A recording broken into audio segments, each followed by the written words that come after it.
Now, my title today, as you can see, or you did see, was it's time to listen to what Japanese women want. Now, what right do I have to speak on behalf of Japanese women? Absolutely none. So I'll ask for your forgiveness and your permission. But because we know I'm not either a Japanese woman, I'm not a ballerina, but I am a bit of a lone nut. So I probably fit into some of the categories that the TEDx talk might allow us to talk about. But in terms of my understanding of what it's not really what Japanese women want. My point is that we need to listen better. We need to listen to what Japanese women want. Now, the reason why I think that I can say a little bit about that is because I've known lots of terrific Japanese women, and I want to tell you the story of me in Japan and how I've interacted with many Japanese women. Just to give you a little bit of background, I was introduced in the, oh goodness, there we go. I'm introduced in the program as having a company called Agenda, and that's true. But over and above, I have a couple of different roles. I'm, as introduced, the chair of the Australian-New Zealand Chamber of Commerce. I'm on the Australia-Japan Business Council. I'm on the Australia-Japan Foundation. Basically, my life is like a not-for-profit centre. But in any case, we're going to focus on the next things. But I first came to Japan when I was 17, and I'm 49, 50 next year. So it's ages ago, and I was chosen to go to Japan. And I remember hearing this and bursting into tears, because as a 17-year-old in Albany, Western Australia, where I was born and grew up, Sydney was a mile away. And hearing that I was going to Hachinohe in Aomori was like I was going to the moon, quite frankly. And so back then we didn't have the World Wide Web, so I got the Encyclopedia Britannica and I looked up Hachinohe. And I found that it was a town in the north of Tohoku. And so I arrived there in January 1982 as a 17-year-old, and that began my journey in Tohoku. Now you can see some rather ridiculous photos of me with my host families and other people as well. But I was very shocked at the time to be in Japan because it was so different to what I'd known. I didn't speak any Japanese. I was freezing. I didn't know anybody. I was lonely. I was frightened. But I know that the experience that I had was incredibly important for who I have become. Now, I went to an all-girls school in Aomori, which was horrifying because I thought that I could escape all-girls schools after living in Australia, but no, I was sent off there. And it was very interesting for me because as much as I didn't know a lot of Japanese or didn't speak any at that time, I watched the way that the girls interacted with each other, and I watched how they interacted with people outside the school. I watched women, the girls, and how they responded to male teachers and how they responded to female teachers. And I started to get a sense that the Japanese girls that I was going to school with were very adept at managing that process and understanding how they might express themselves in different sorts of circumstances. So I stayed in Aomori for a year. I then went back to Western Australia, where I started Japanese at university. And Japanese became my real passion, I guess. After I graduated, I set up a small interpreting business that provided language services to visiting business people. Now, visiting business people was, of course, visiting businessmen. I didn't really have a lot of engagement with Japanese women. Mostly it was men who were coming to Australia to do different deals, etc. And the only engagement that I had would be when I came to Japan for work and was served tea by Japanese women. So I didn't see a lot of business women, I didn't see a lot of people or colleagues and peers. And from that I also realised, though, that the women had an incredible steely sort of self, and I wanted to know a little bit more about that. I then, and I think we're going to see some slides, and these, I know an earlier speaker spoke about her daughter being her cause célèbre, but my boys are certainly not that. They are the bane of my life, and they basically, and people in the audience who know me know that this is very true. I decided after being an interpreter that I really couldn't sit still listening to lots of blokes sort of basically just doing, what blokes do a lot. And so I felt that I really sometimes had to step in and give some advice. So I wasn't a very good interpreter. And I decided that perhaps I should step back and look at what I might do. So having said that, I decided that Japan would be the place where I would go. So my boys were 4 and 3 when we packed up me as a single mum. I think I had $4,200, I remember, and I came to Japan where I got a job as an interpreter at the Australian Embassy. Now, as part of that, I had to find daycare for my boys, and that's where I met a very, very interesting group of women who completely shattered all of the stereotypes that I had about Japanese women. These daycare mums, where my boys went to daycare and then after that went to school, they were tough, well, they are tough. They're resilient. They're extremely community focused. They're very supportive, and they were terrific friends for me and our boys, and they still remain very good friends.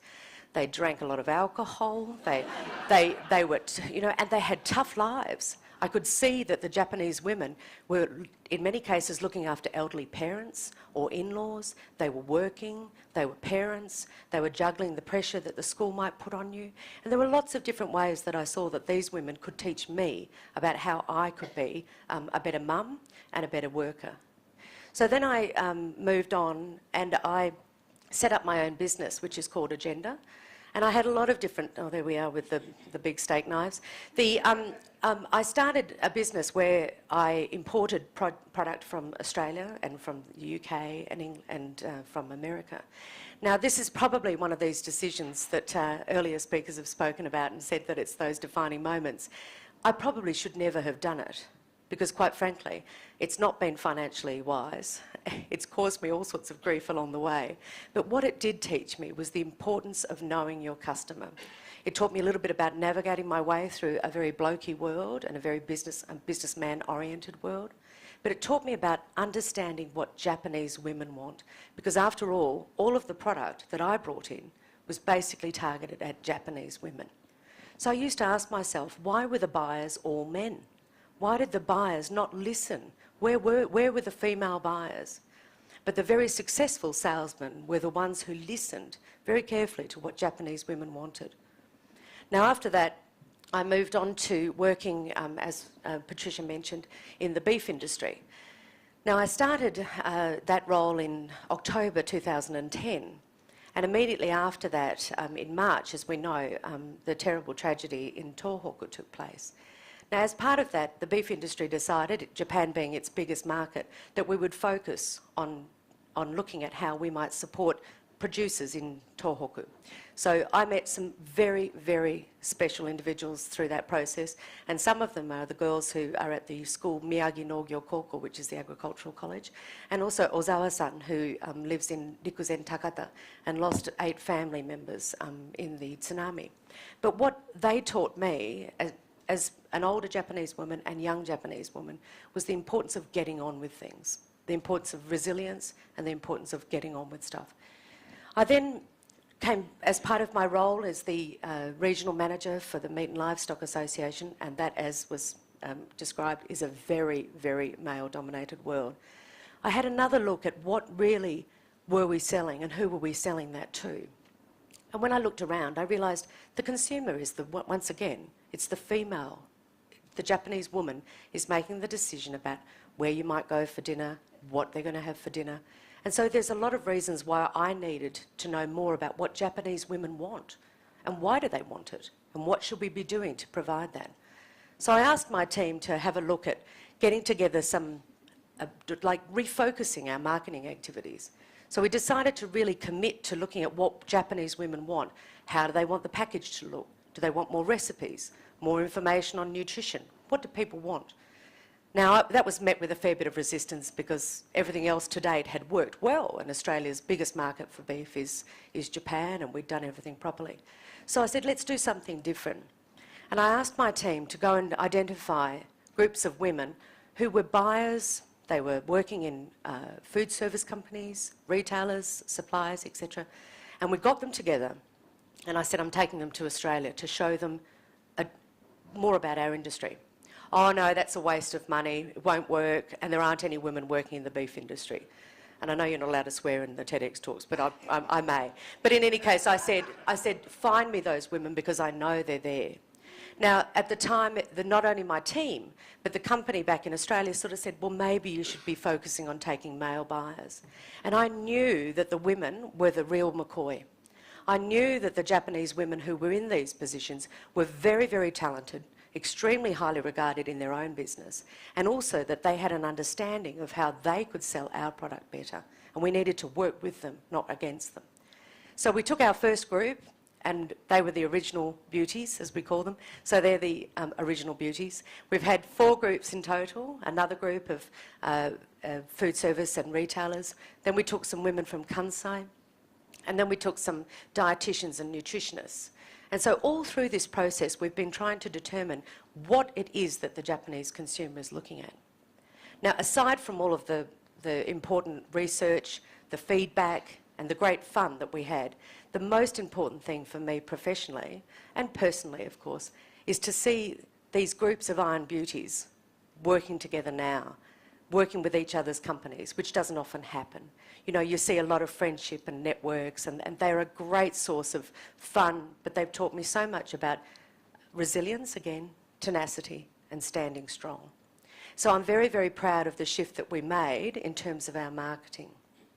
So then that brings me to 2013, where lots has happened. Lots has happened for Japanese women, or lots is being suggested as taking place for Japanese women. We've had Womenomics, we've got Abenomics.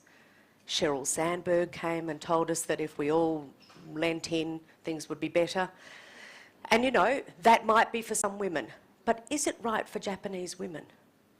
Even Joe Biden was here recently talking to Japanese women. But do people really listen to what Japanese women want? Have we asked Japanese the question, what do you want? And have we waited for the answer? Have we got our kikumimi o motsukoto, our listening ears? And how well are we listening? Do we wait enough? As you can tell, I'm a big talker, but I actually do listen very well, or I'd like to think I do. So for me, it's more important about thinking about what do Japanese women want, and not just forcing some kind of Western feminism on a Japanese cultural setting. I get grumpy when I see that happening. I think it's really important that we understand what we want as women is probably the same as what Japanese women want. I would like the chance to be independent. I would like to be able to work with good people. I'd like to have freedom. I'd like to have a voice. And I'd like to be heard. So in one sense, really these wants are universal. So it's my hope that in the coming days, years in Japan, that Western women like myself don't come and speak about what we think Japanese women want, but rather that we sit and we very carefully listen to what it is, in fact, that Japanese women want to tell us. Thank you very much.